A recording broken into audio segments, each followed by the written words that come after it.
সুপ্রিয় দর্শক, স্বাগত জানাচ্ছি। ভারত পাকিস্তান দক্ষিণ এশিয়ার দুই দা কুমড়ো প্রতিবেশী। জন্মের পর থেকেই দেশ দুটির মধ্যে বৈরিতা বিরাজ করছে।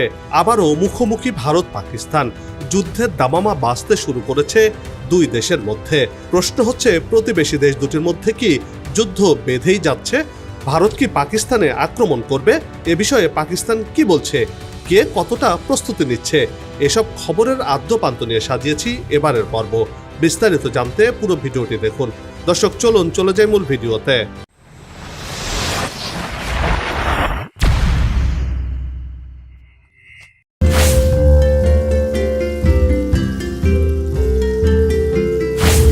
পেহেলগাম শব্দটির অর্থ হল পশুপালকদের জনপদ। কাশ্মীরি ভাষায় পশুপালকদের বলা হয় পেহেল, আর গাম মানে গ্রাম বা বসতি। প্রাচীনকালে পেহেলগাম ছিল এক শান্ত মনোরম চারণভূমি। সেখানে পশুপালক পরিবারের কয়েকটি ঘর বাড়ি ছিল। সুইজারল্যান্ড খ্যাত পর্যটন সমৃদ্ধ অঞ্চল এই পেহেলগাম।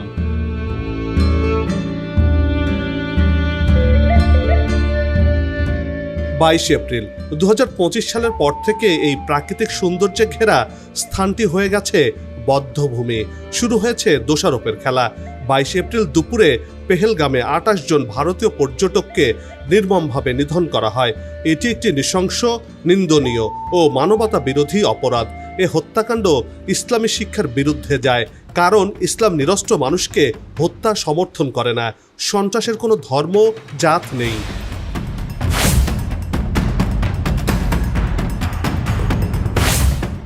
দক্ষিণ এশিয়ার দুই দা কুমড়ো প্রতিবেশী দেশ ভারত পাকিস্তান। 22 এপ্রিলের ঘটনা যেন আগুনে ঘি ঢেলে দেওয়ার মতো পরিস্থিতি তৈরি হয়েছে। দেশ দুটি সম্পর্ক বর্তমানে একদম তলানিতে গিয়ে ঠেকেছে। উভয় দেশ পাল্টাপাল্টি কড়া পদক্ষেপ নেওয়ার সিদ্ধান্ত ঘোষণা করছে।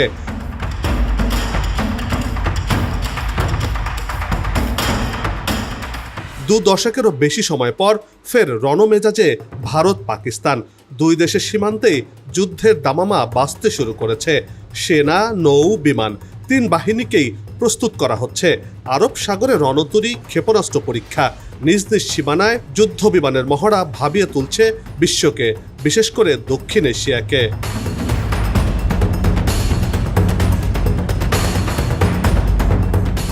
পরমাণু শক্তিধর দুই দেশের কূটনীতির মাঠেও টান টান উত্তেজনা।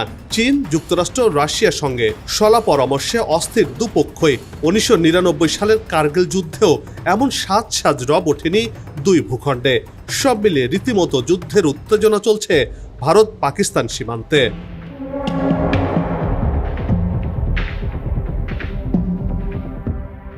ভারতের নৌবাহিনী আরব সাগরে এন্টি মিসাইল পরীক্ষা চালিয়েছে। ভারতের নিজস্ব প্রযুক্তিতে নির্মিত যুদ্ধ জাহাজ INS সুরাত দ্রুতগামী ও নিজ দিয়ে উড়ে আসা ক্ষেপণাস্ত্রকে সফলভাবে ধ্বংস করেছে। স্থলপথে শত্রু সাঁজোয়া গাড়ি ধ্বংসে সফল ক্ষেপণাস্ত্র পরীক্ষা চালিয়েছে ভারতের সেনাবাহিনীও। রাফায়েল Su-30 যুদ্ধ বিমান দিয়ে এক্সারসাইজ আক্রমণ নামে মহড়া শুরু করেছে দেশটির বিমান বাহিনী। এক্ষেত্রে ভারতের বায়ুসেনাদেরকেও যুদ্ধের জন্য প্রস্তুত করে তোলা হচ্ছে।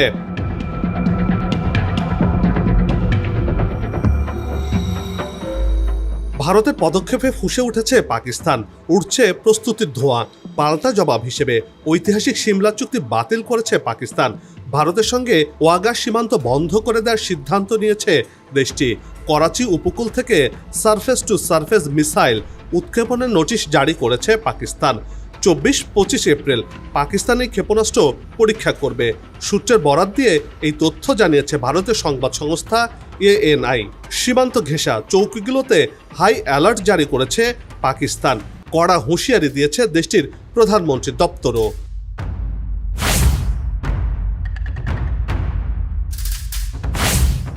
পাকিস্তান পূর্ণ শক্তি দিয়ে ভারতের জবাব দেওয়ার হুঁশিয়ারি দিয়েছে।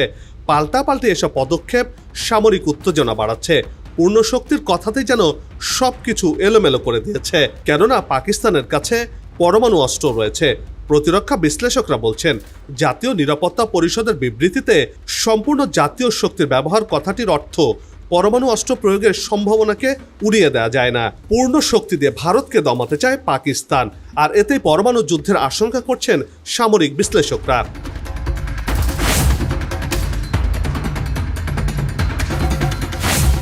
এদিকে ভারত পাকিস্তানের সেনাবাহিনীর মধ্যে গোলাগুলির ঘটনা ঘটেছে 24 এপ্রিল বৃহস্পতিবার রাতে জম্মু কাশ্মীরের লাইন অফ কন্ট্রোল বা এলওসিতে দুই পক্ষের মধ্যে গুলি বিনিময়ের ঘটনা ঘটেছে।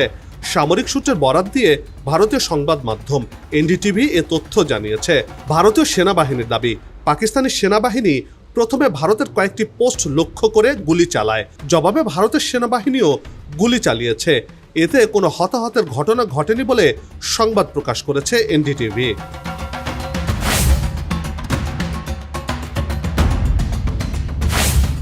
ভারতের প্রধানমন্ত্রী নরেন্দ্র মোদী সম্প্রতি পেহেলগামে পর্যটকদের ওপর হামলার পর পাকিস্তানকে অভিযুক্ত করে কঠোর হুঁশিয়ারি দিয়েছেন। এর জবাবে পাকিস্তানে শুরু হয় বিক্ষোভ। বৃহস্পতিবার করাচি, লাহোর, মুজফফরাবাদ ও কোয়েটায় এসব বিক্ষোভ অনুষ্ঠিত হয়েছে। এএফপির খবরে এমন তথ্য জানানো হয়েছে। পাকিস্তানের বিক্ষোভকারীরা বলছেন, ভারত যদি যুদ্ধে যেতে চায় তাহলে প্রকাশ্যে এগিয়ে আসুক।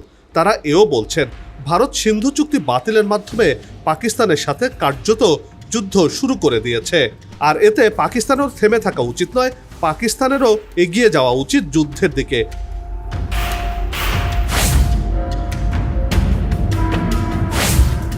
প্রশ্ন আসছে, তাহলে কি ভারত সরকার যুদ্ধের ঘোষণা দেবেন? এমন প্রশ্নে বিশেষজ্ঞরা বলছেন, প্রথম পথ হচ্ছে ভারত সরকার 2021 সালের এলওসি যুদ্ধবিরতি চুক্তি ভেঙে সীমান্তে গোলাগুলিতে সবুজ সংকেত দিতে পারেন। দ্বিতীয় পথ হচ্ছে ফের 2019 সালের মতো বিমান হামলা, এমনকি ক্রুজ মিসাইল হামলার পথও যেতে পারে নয়াদিল্লি। এর প্রতিক্রিয়া হিসেবেও বড়সড় পাল্টা হামলা আসার আশঙ্কা থেকেই যায়, যেমনটা দেখা গিয়েছিল আগের বারের বিমান হামলার পর।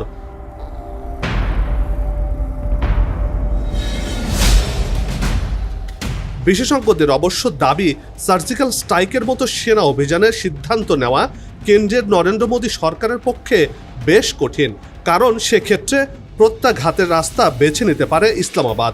তখন পরমাণু শক্তিধর পাকিস্তানের সঙ্গে সরাসরি যুদ্ধে জড়িয়ে পড়া ছাড়া অন্য কোনো রাস্তা থাকবে না ভারতের জন্য। আণবিক অস্ত্রের নিরিখে অবশ্য পশ্চিমের প্রতিবেশী দেশ অর্থাৎ পাকিস্তান থেকে অনেকটাই এগিয়ে রয়েছে ভারত।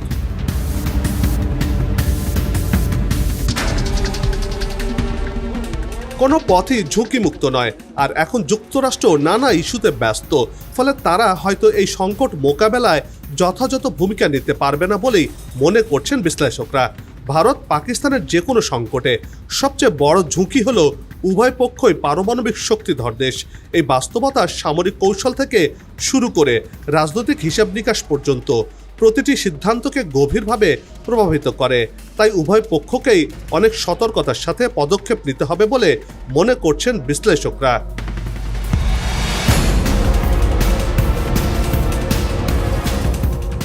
ভারত যে পথে বেছে নিক আর পাকিস্তান যে প্রতিক্রিয়াই দেখাক, এর প্রতিটি পদক্ষেপে রয়েছে ঝুঁকির আশঙ্কা, রয়েছে উত্তেজনা বেড়ে যাওয়ার হুমকি। এতে করে শান্তিপ্রিয় এশিয়াতে যুদ্ধ পরিস্থিতি দীর্ঘ থেকে দীর্ঘতর হতে পারে। কাশ্মীরের নাজুক শান্তি পিছলে সরে যেতে পারে আরও দূরে, যার মাধ্যমে অর্থনৈতিক দিক থেকে ক্ষতিগ্রস্ত হবে ভারত ও পাকিস্তান। সেই ঢেউ এসে লাগবে বাংলাদেশের মতো দেশগুলোতে।